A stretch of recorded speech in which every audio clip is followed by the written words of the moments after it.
शं वरुणः शन्नो भवत्पर्यमा शन्न इन्द्रो बृहस्पतिः शन्नो विष्णुरुक्रमः ॐ शान्ति शान्ति शान्तिः।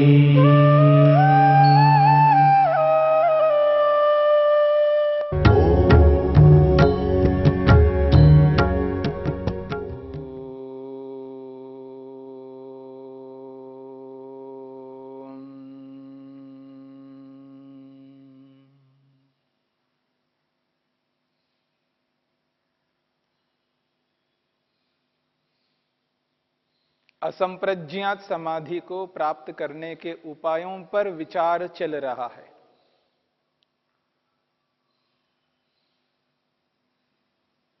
महर्षि पतंजलि ने श्रद्धा को महत्वपूर्ण उपाय बताया है। श्रद्धा के माध्यम से असंप्रज्ञात समाधि को प्राप्त किया जा सकता है। श्रद्धा को अपना करके प्रभु का, परमात्मा का साक्षात्कार किया जाता है। बिना श्रद्धा के प्रभु दर्शन नहीं हुआ करता है। जो वस्तु जैसी है, जिस वस्तु के जैसे गुण कर्म स्वभाव है, उस वस्तु के उन गुण कर्म स्वभावों को उसी रूप में समझकर तद अनुरूप उस वस्तु के साथ व्यवहार करने का नाम श्रद्धा है। जो सत्य है उस सत्य को स्वीकार करना,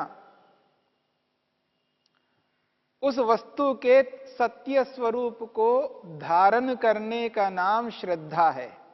यह आपके सामने आ चुका है। संसार में 3 प्रकार के पदार्थ हैं। एक वो पदार्थ है जो हम हैं, जो कुछ पाना चाहते हैं। हम आत्म स्वरूप हैं, चेतन स्वरूप हैं,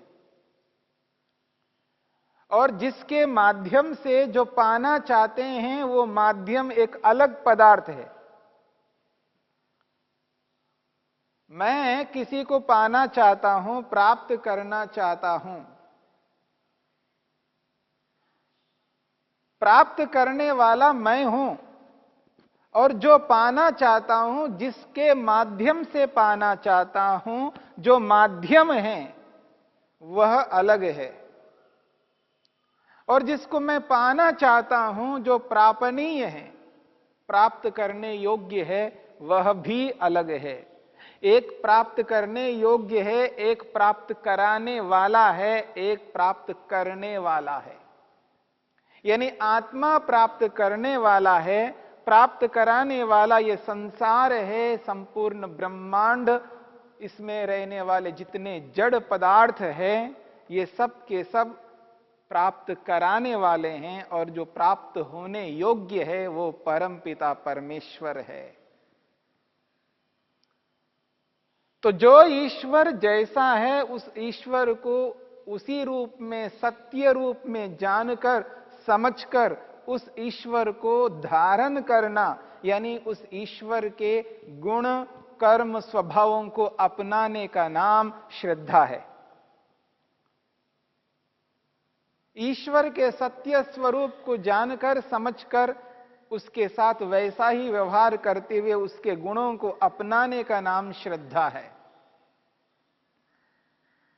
जो मैं हूं, जिस स्वरूप में मैं हूं, उस स्वरूप में अनुभव करना और वैसा ही व्यवहार करना, ये श्रद्धा है।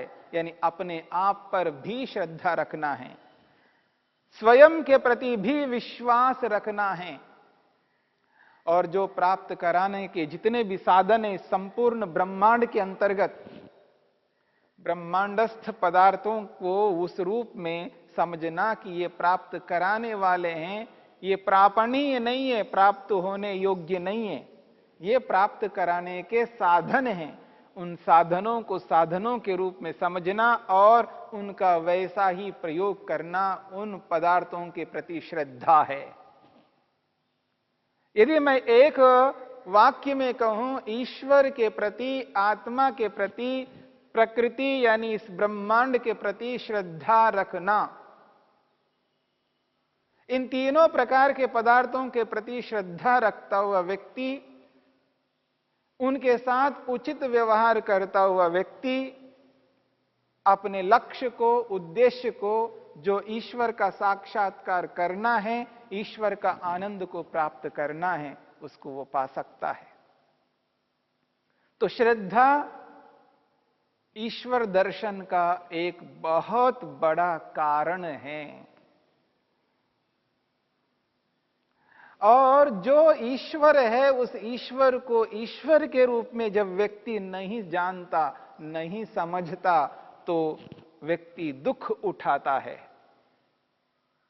हम विचार कर रहे थे ईश्वर के न्याय स्वरूप को लेकर के, हम विचार कर रहे थे ईश्वर की दया को लेकर के।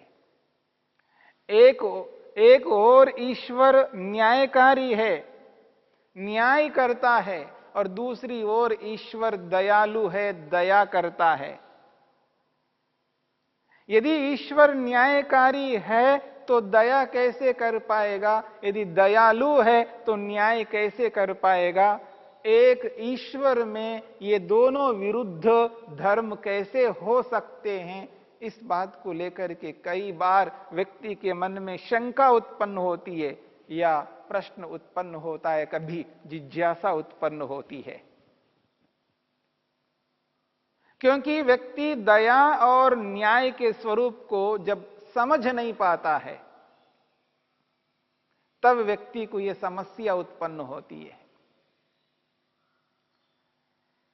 ईश्वर न्यायकारी है। ईश्वर को न्यायकारी के रूप में समझना, ईश्वर के न्याय को स्वीकार करना, जो जैसा ईश्वर है उसके उस स्वरूप को समझकर वैसा ही व्यवहार ईश्वर के प्रति करना, ये हमारी श्रद्धा है ईश्वर के प्रति।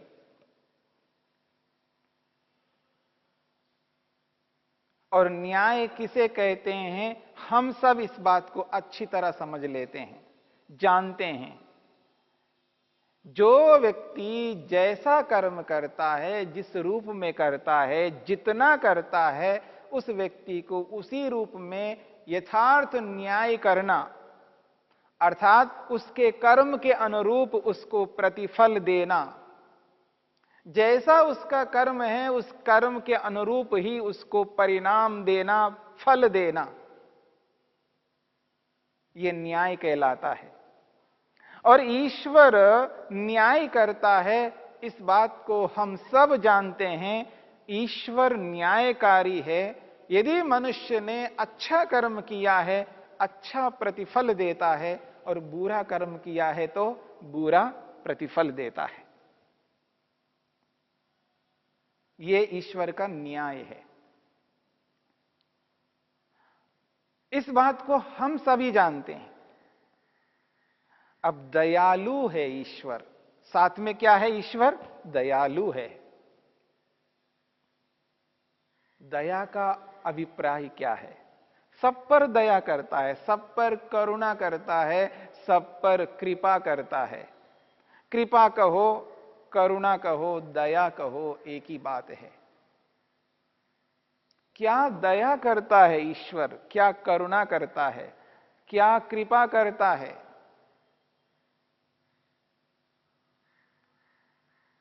ईश्वर हमें दुखी देखना नहीं चाहता। आत्मा दुखी रहे ये नहीं चाहता ईश्वर। ईश्वर आत्मा के दुख को दूर करना चाहता है। ईश्वर आत्मा के समस्त दुखों को दूर करना चाहता है। आत्मा के सारे दुखों को दूर करने की इच्छा परमपिता परमात्मा में है। वो दयालु है, वो ये चाहता है, उसकी ये अभिलाषा है, आत्मा किसी भी प्रकार के दुख में ना रहे, दुख ना भोगे।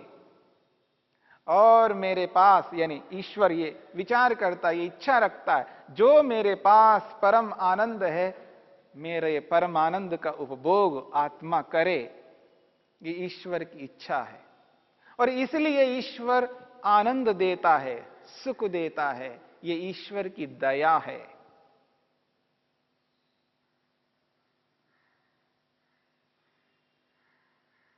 यदि मैंने कोई कर्म किया, आत्मा ने कोई कर्म किया, वो अशुद्ध कर्म किया है, यानी पाप कर्म किया है, अधर्म कर्म किया है, अन्यायपूर्वक अन्याय युक्त कर्म किया है, तो अन्याय करने वाला व्यक्ति ईश्वर से याचना करे, प्रार्थना करे, प्रेयर करे, भगवान मेरे को माफ कर दो, मुझ पर दया कर दो। देखिए व्यक्ति कर क्या रहा है, मुझ पर दया कर दो, माफ कर दो, ये जो मैंने कर्म किया है इसका फल मेरे को ना दो, यही भावना आत्मा में है। और मनुष्य इसी भावना को लेकर के ईश्वर से याचना प्रार्थना करता है, और वो ये मानता है कि ईश्वर मेरे को माफ कर देगा, यानी मेरे कर्म का फल ईश्वर नहीं देगा, और उसके बदले में ईश्वर के नाम से वो कुछ ना कुछ करना चाहता है और करता भी है। वो किसी मंदिर में, किसी संस्था में, किसी और स्थानों पर वो कुछ दान करता है कि ताकि ईश्वर मेरे पर दया करे, मेरे इस कर्म का फल ना दे।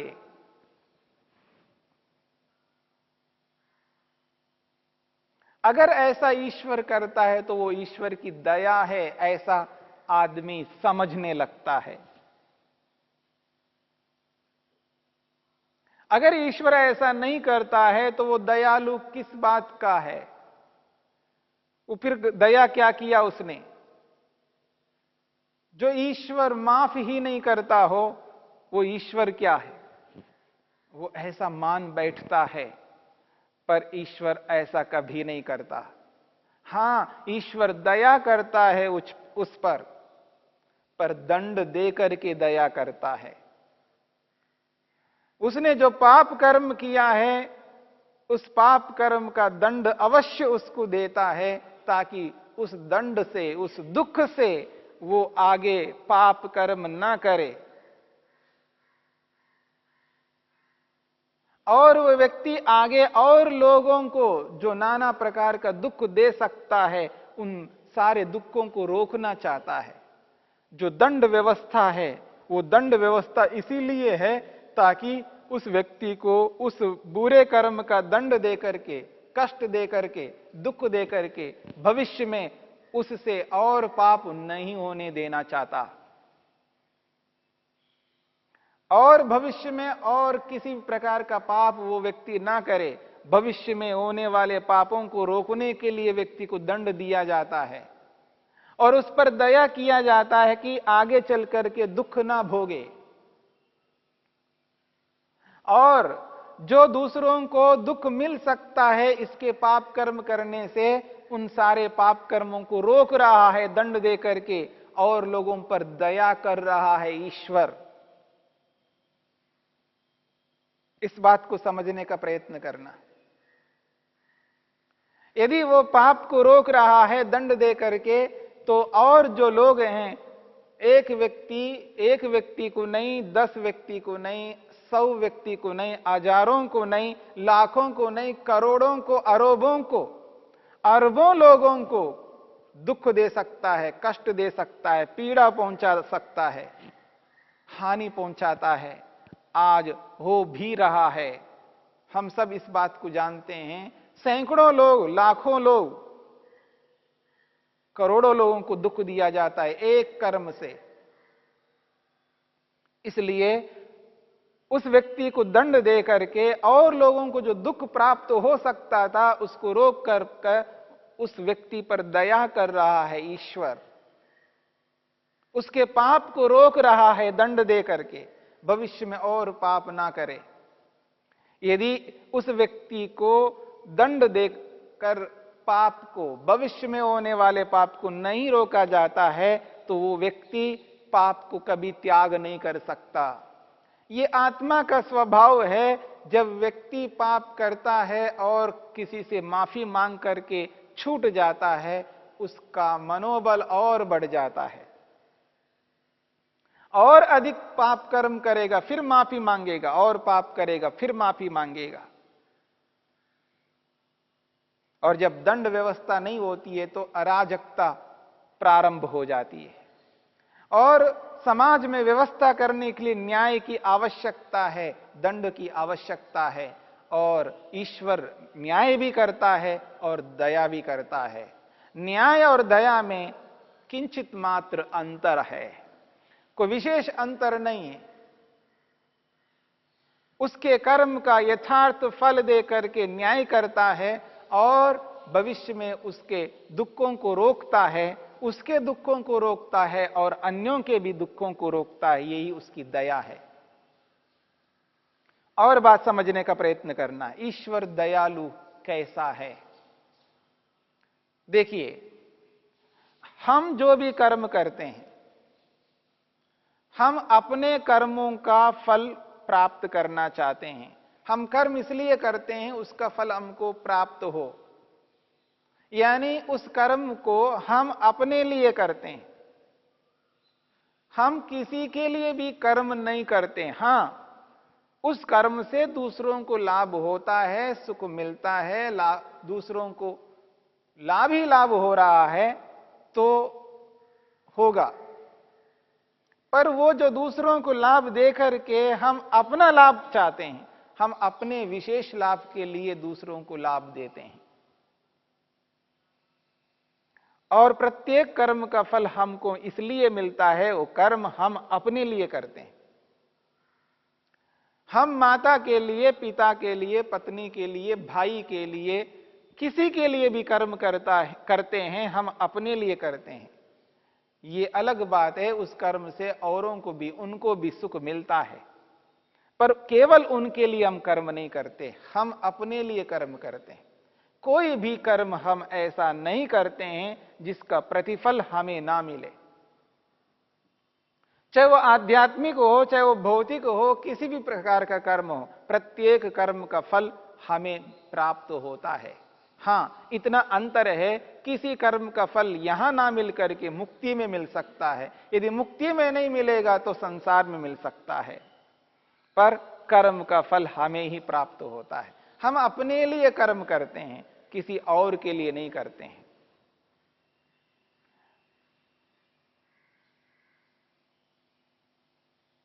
इस बात को समझने का प्रयत्न करना। यदि हम किसी दूसरे को कुछ दे रहे हैं तो अपने स्वार्थ के लिए दे रहे हैं, अपनी उन्नति के लिए दे रहे हैं, अपने पुण्य कर्म को बनाने के लिए दे रहे हैं, अपने स्वर्ग के लिए दे रहे हैं, अपने मुक्ति के लिए दे रहे हैं। इस बात को समझने का प्रयत्न करना, ईश्वर की दया को समझने का प्रयास करना है।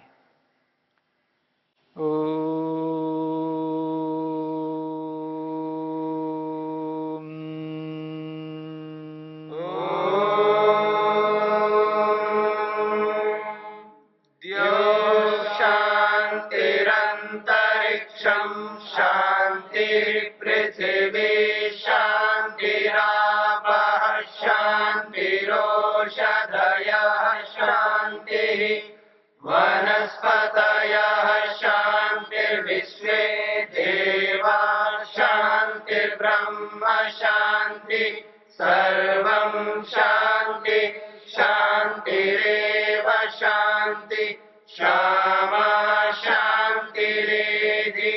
ओम शांति शांति शांति।